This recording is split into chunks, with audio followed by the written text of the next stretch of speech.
Honored to have Alex, a founder of Nansen, to have another Fireside chat with us. And the first thing, can you do a quick self-intro?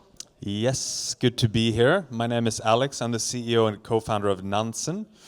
We are mostly known for on-chain analytics. You can go to Nansen to find out what people are doing on-chain, what they're trading, which tokens they're investing in. We just launched our first mobile app called Nansen AI, which you can find in the Play Store and on the App Store. You can also track your portfolio across every chain with Nansen. And you can even stake with Nansen. So yeah, that's a quick intro. Yeah, I'm also a super early user of Nansen. It's super powerful. And I think just last week, right, you announced this Nansen AI, the new AI agent stuff. Can you share a little bit more and also how powerful it is? Yeah, absolutely. So we've spent 6 years building Nansen, and we've built what I think is the most powerful data analytics platform for on-chain. But we've always had one piece of feedback from users, which is that it is quite hard to use. Like, where do I start? Which dashboard should I look at? It sounds like you were quite successful in using it, but some people struggle to find out where they should start. And so we thought, how can we reimagine what on-chain investing looks like in 2030? And so instead of incrementally building towards kind of a slightly better version of our product, let's build a completely different user experience, and let's have that future of 2030 built today. So I think in 2030, you're not going to be looking so much at dashboards or building dashboards.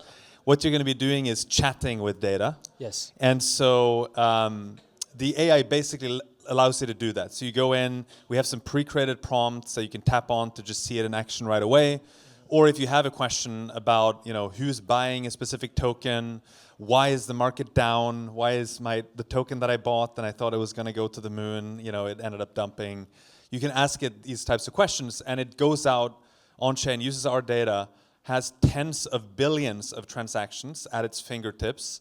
It has almost 500 million labeled addresses from Nansen's proprietary database at its fingertips. And it's just a very useful kind of research team in your pocket. So that's the thinking. We wanted to make on-chain analytics 100 times more accessible. I hope those of you who are on your phone right now are actually downloading it in the App Store and not on WhatsApp or Telegram. But you should bring up your phone and search for Nansen AI and just download it. So I want to go a little bit deep into these new AI sort of features. Can you give me some examples or give us some examples, like, for example, what kind of token activities now, like sort of these AI agents can help us to predict or can help us to do this summary? Yeah, so one thing that's really cool is that we've basically combined two features into one product.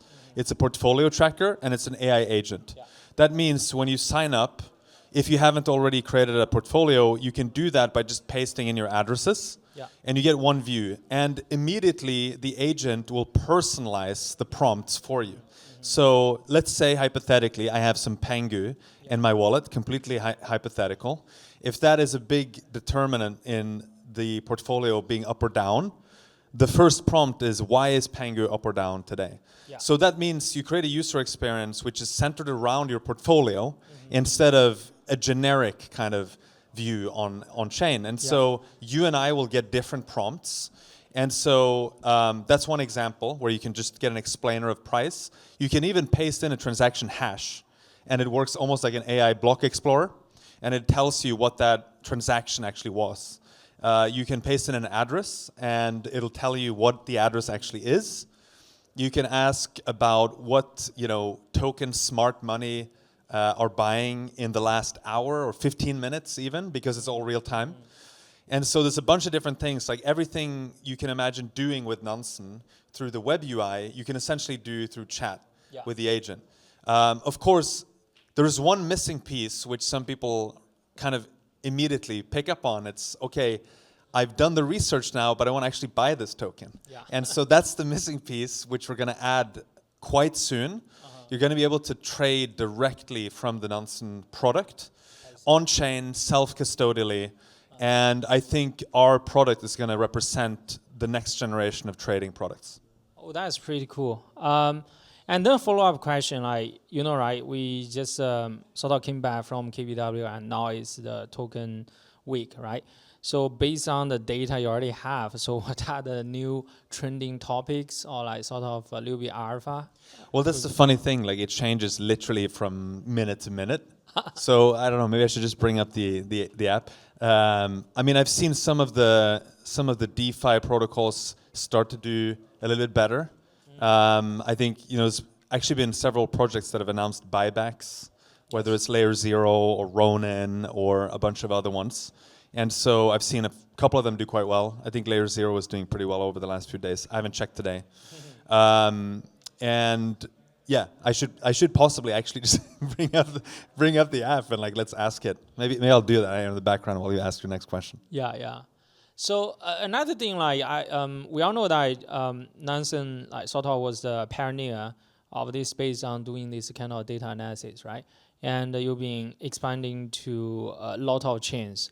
And in general, like, do you still have this kind of priority on expanding to more chains, or feel like most of the activities, on-chain activities, actually right now are quite concentrated on few top chains, right? How do you feel about like in general, like your expansion? Yeah, it's a great question. When we started building Nansen, we had one chain, and that was Ethereum Layer 1. And it took quite a while before we expanded to other chains. I think Polygon was the second chain we did. But what's very clear to me is that the future, and maybe even the present, is multi-chain. Yes. And so we've gone from a world where basically all the interesting stuff was happening on Ethereum Layer 1 to a world where there's much more activity happening on a bunch of different chains and Layer 2s, Layer 1s, even Layer 3s now. Yeah. I just had lunch with someone who's running a Layer 3.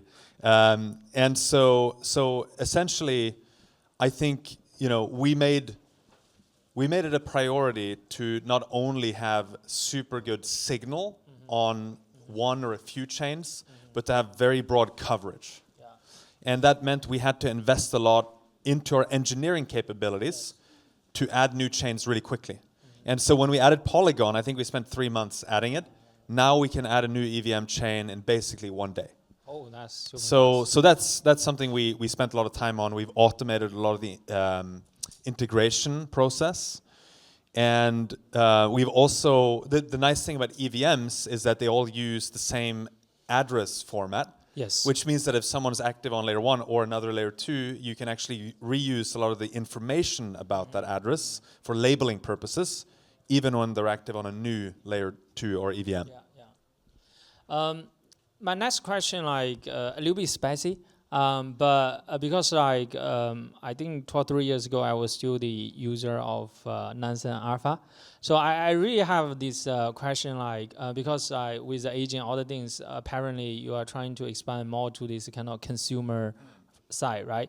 So how do you feel like, are you still targeting more on these institutions or these whales? Like how you balance these two sides? So for context, the plan he was on, I think probably at the time was maybe $2,000 a month. DeFi Summer. Yeah, $2,000 a month. So he was doing pretty well in DeFi Summer, clearly. What we have done now, active as of last week, is we have combined all of our pricing plans to one single plan, and it's $49 a month. I see. So that means the stuff he was paying $2,000 a month for, you can now get for $49 a month. I was a little bit concerned because some people had bought, the more expensive plan briefly before we changed the prices. Yeah. But I think overall we're trying to play the long game and get as many people to use the product as possible. And so for the app, Nansen AI, and also the web app, you can use it for free, to a large extent. And then with the AI agent, as you hit 10 prompts, you hit a paywall because we literally have a cost to service the prompts on the back end. And we've made literally every feature that was available to you available on the $49 plan. So I think hopefully that makes it more accessible, not just whales. I think we had kind of a reputation that only whales could afford Nansen. At some point, some people even thought the only plan we had was like $1,000 a month. But yeah, we've changed this and made it more accessible. Now we basically thought, you know, AI products. How many of you use AI products like ChatGPT, Claude, and so on? How many of you subscribe to one, like you pay for one, right? Everyone. And basically, I think the point is that these products are so incredibly valuable that it's a total no-brainer to pay a little bit for them every month. And instead of us having to convince people to pay $1,000 or $2,000 a month, let's just make it a no-brainer. And if you're going to spend $49 a month on a product, we hope that Nansen is the most valuable product that you can find in crypto. Yeah, so the next question is basically like a few years ago in the market, probably the most comprehensive data analysis application product is just Nansen, right? But right now, we all know that with these AI tools, there's tons of these data analysis tools, right? How do you feel about this kind of very competitive landscape right now? Like, what's the biggest edge we have at Nansen? Yeah, I think number one, competition is always good for consumers. So definitely welcome competition. I think that's a good thing. We don't want monopolies. Like, we are in crypto because of permissionless innovation. Anyone can build. And sometimes I feel a little bit stupid working in an industry where there's so much competition. And maybe we could be working like banking or something, where you can have the regulations protect you. But I think it's good for consumers to have competition. I think the other thing that consumers do have to pay attention to is sometimes products look similar on the surface. Yes. And then you start using them and you realize, wait a minute, this thing isn't very good, right? And so I think when it comes to AI products, they can be deceiving because an AI chat interface is not necessarily the same. So what I would encourage everyone to do is literally just try them out, like ask them hard questions, see how they respond, and don't trust these products automatically, right? It's just like if you have a self-driving car, you might want to have your hand on the wheel for a little bit before you trust it fully. And I think it's the same with data analytics and AI products. You have to actually see them in action. And of course, I can talk about all the benchmarking and the evals we run on our AI models, and we compare them with ChatGPT, with Claude, vanilla models.